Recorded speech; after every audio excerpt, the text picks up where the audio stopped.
어린 왕자의 별은 소행성 325호, 326호, 327호, 328호, 329호, 330호의 지역에 위치하고 있었다. 그래서 일거리도 구하고 무엇인가 배우기도 할 생각으로 우선 그 별들을 하나씩 찾아가 보기 시작했다. 첫 번째 별에는 어떤 왕이 살고 있었다. 왕은 자주색 천과 흰 담비 가죽으로 만든 옷을 입고 지극히 간소하지만 위험 있는 옥좌에 앉아 있었다. 아, 신하가 한 명 왔도다. 어린 왕자를 보자 왕은 소리쳤다. 그러자 어린 왕자는 생각했다. 나를 한 번도 본 일이 없는데 어떻게 나를 알아보는 거지? 왕에게는 이 세상이 아주 간단하다는 것을 어린 왕자는 알지 못했던 것이다. 왕에게는 모든 사람이 다 신하였다. 가까이 오라. 짐이 자세히 좀 보아야겠다. 왕은 비로소 누군가의 왕 노릇을 하게 된 것이 무척이나 자랑스러운 듯 말했다. 어린 왕자는 앉을 자리를 찾아 둘러보았으나 별 전체가 그 호화찬란한 망토로 온통 뒤덮여 있었다. 어린 왕자는 피곤해서 하품이 나왔다. 왕의 앞에서 하품을 하는 것은 예의에 어긋나는 것. 짐은 하품을 그만오라. 왕이 말했다. 하품을 참을 수가 없습니다.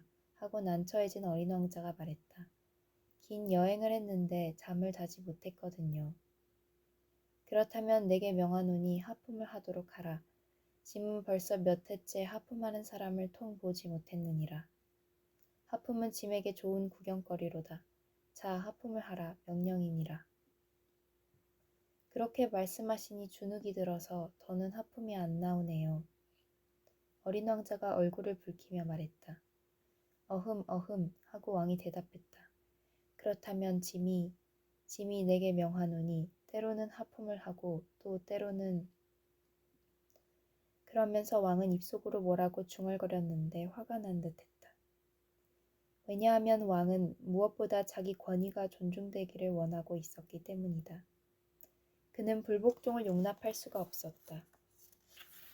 그는 절대 권력을 가진 왕이었다. 그러나 그는 마음이 매우 착했으므로 사리에 맞는 명령을 내리고 있는 것이었다.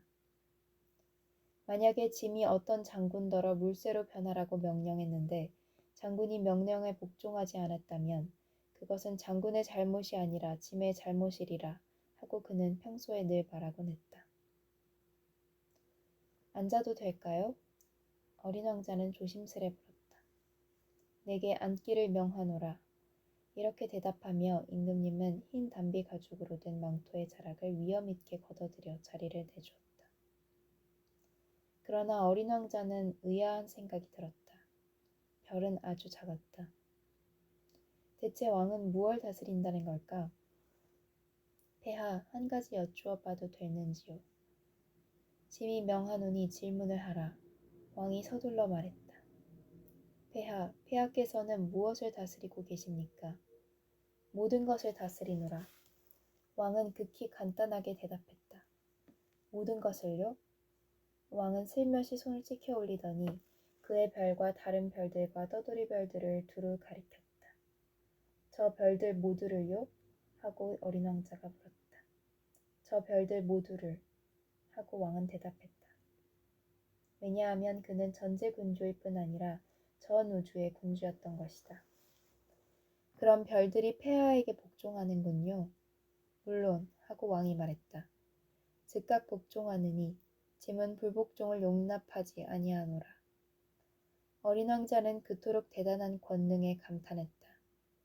만약 자기에게도 이러한 권능이 있었다면 의자를 뒤로 물려놓을 것도 없이 해지는 광경을 하루 44번만이 아니라 72번, 아니 100번, 200번이라도 구경할 수 있었을 것 아닌가. 그런데 문득 멀리 두고 온 자신의 작은 별 생각이 나서 약간 울적해진 어린 왕자는 용기를 내어 왕에게 한 가지 청을 드려보았다. 저는 해지는 광경을 구경하고 싶습니다.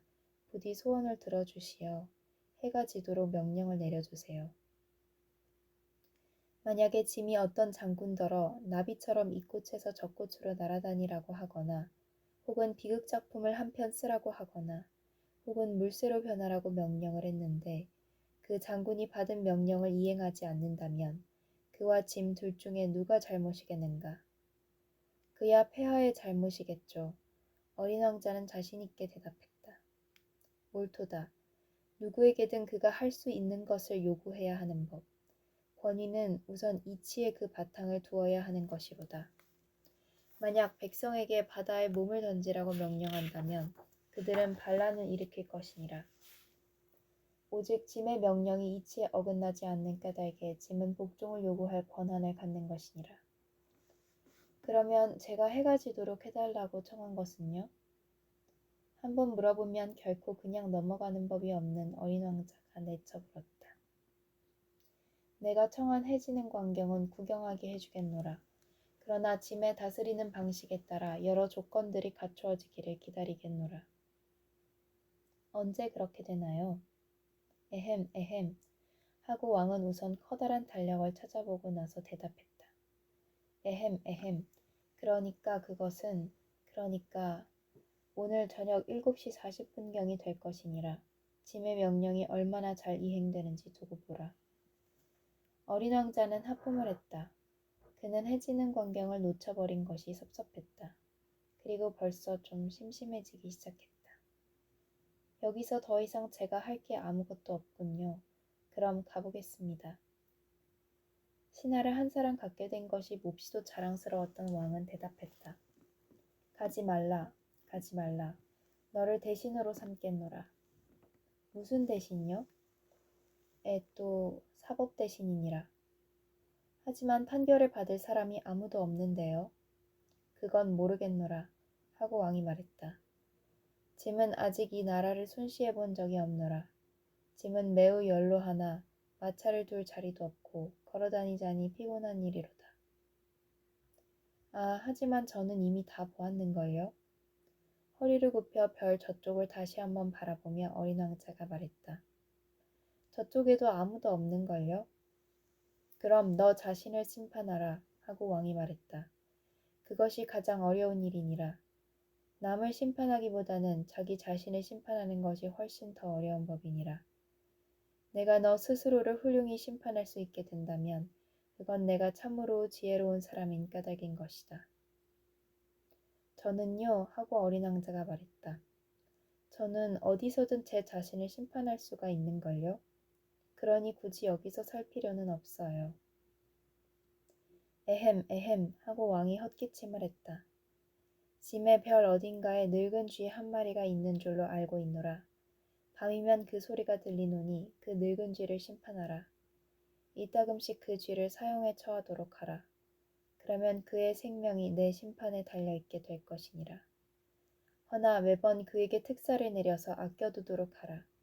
한 마리밖에 없는 쥐이니. 저는 사형 선고를 내리는 건 싫습니다.